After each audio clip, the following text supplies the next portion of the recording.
গত 16 বছর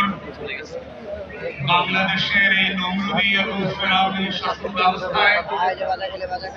যে দেশের পরতে পরতে কারবালার প্রান্তর হয়ে গিয়েছিল, সেই কারবালায় জীবিত এবং শহীদ এবং জীবিত অথবা শহীদ হওয়ার মাঝখানে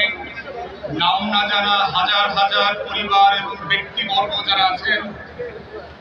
আসসালামু আলাইকুম।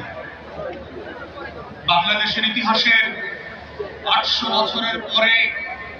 2024 সালের গণ অভ্যুত্থানে যে ঘটনাটা ঘটে গেছে, সেটা হচ্ছে লক্ষণ সেন, ইখতিয়ার উদ্দিন মোহাম্মদ বিন বখতিয়ার খলজির আসন্ন সেনাবাহিনীর ভয়ে নদিয়ার প্রাসাদ থেকে পিছনের দরজা দিয়ে যেভাবে পালিয়ে গিয়েছিলেন, গত 800 বছরে এই বাংলার আর বঙ্গীয় জমিনে দ্বিতীয় উদাহরণ তৈরি করেছেন হচ্ছে বাংলার ফ্যাসিবাদী শাসন ব্যবস্থার নায়ক, শেষ বংশের শেষ উত্তরাধিকারী বেগম লক্ষণ সেন 2024 সালে পিছনের দরজা দিয়ে নেতা কর্মীদেরকে লক্ষ লক্ষ অবরুদ্ধ এবং অনিয়ন্ত্রিত অবস্থায় রেখে পালিয়ে ওনার প্রভুর দরবারে গিয়ে প্রমাণ করেছিলেন 800 বছরের ব্যবধানে আমরা নতুন করে আরেকজন লক্ষণ সেন পেয়েছিলাম, এবং যেই লক্ষণ সেনের উত্তরসূরি হচ্ছে সেই দিল্লির প্রজাতন্ত্রের যারা শাসক ব্যবস্থা কায়েম করেছিলেন, যারা নমরুদ এবং ফেরাউনের উত্তরসূরি ছিলেন, যারা কারবালার ময়দানে মুসলিমদেরকে হত্যা করে পৃথিবীর ইতিহাসে ঘৃণিত জঘন্যতম নামে পরিচিত হয়েছিলেন, সেই লক্ষণ সেনের মধ্য দিয়ে বাংলাদেশের ইতিহাসের নতুন করে গণপ্রজাতন্ত্র করবার যে আকাঙ্ক্ষা, যে 71 সালে আমার লড়াইটা ছিল, যে লড়াইটা বাস্তবায়িত হয় নাই, সেই অবাস্তবায়িত লড়াইয়ের মধ্য দিয়ে আমাদের শত শত তরুণ যুবক, রিক্সাওয়ালা, কাজের লোক, বুয়া থেকে শুরু করে শিশু পর্যন্ত শহীদ হয়ে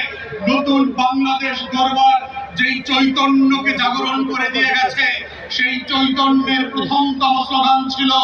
দেয়ালে দেয়ালে যে শহীদ আবু সাইদ মুগ্ধ, শেষ হয় নাই যুদ্ধ, লাখো শহীদের রক্তে গড়া দেশটা কারো বাপের না,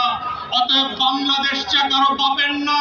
সেটা 800 বছর আগে লক্ষণ সেনকে এই দেশের মানুষ যেভাবে বুঝিয়ে দিয়েছিল, 2024 সালের জুলাই এবং আগস্টে শেখ পরিবারকে আবার বুঝিয়ে দেওয়া হয়েছে বাংলাদেশ কারো বাপের না।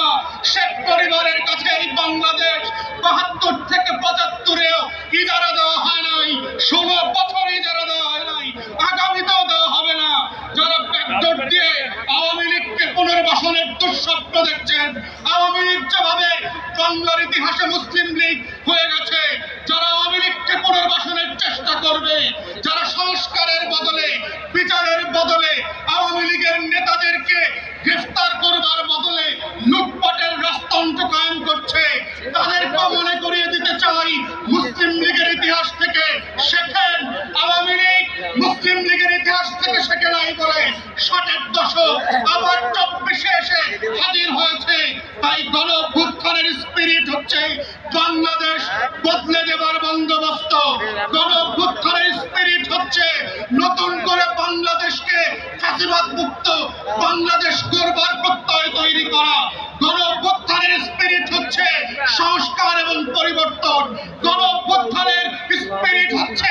গণতদন্ত কমিশন করে আমার 1700 শহীদের প্রত্যেকটা লাশের প্রতি ফোঁটা রক্তের বদলা নেওয়ার বিচার করা, গণ অভ্যুত্থানের স্পিরিট হচ্ছে 25,000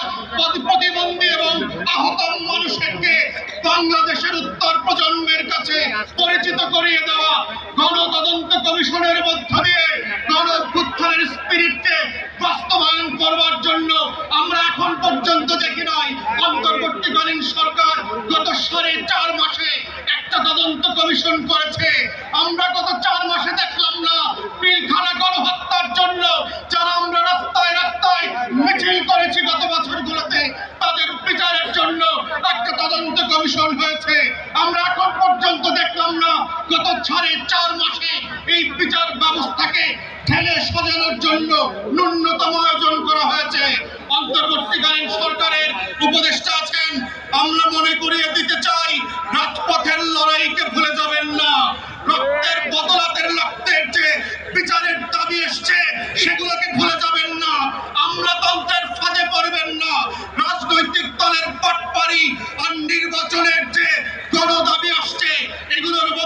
যেন বিচারের দাবিগুলো হারিয়ে না যায়। আমরা আশা করছি বাংলাদেশের ইতিহাস বদলে যাওয়ার যে লড়াই 24-এ হয়েছে, এর প্রত্যেকটা পরতে পরতে বাস্তবায়নের দায়িত্ব আপনাদেরকে নিতে হবে। না হলে ফ্রেঞ্চ রেভলিউশন থেকে, রুশ বিপ্লবের ইতিহাস থেকে শিক্ষা নেবেন। আপনারা এবং আমরা গিলেটিনের নিচে আছি,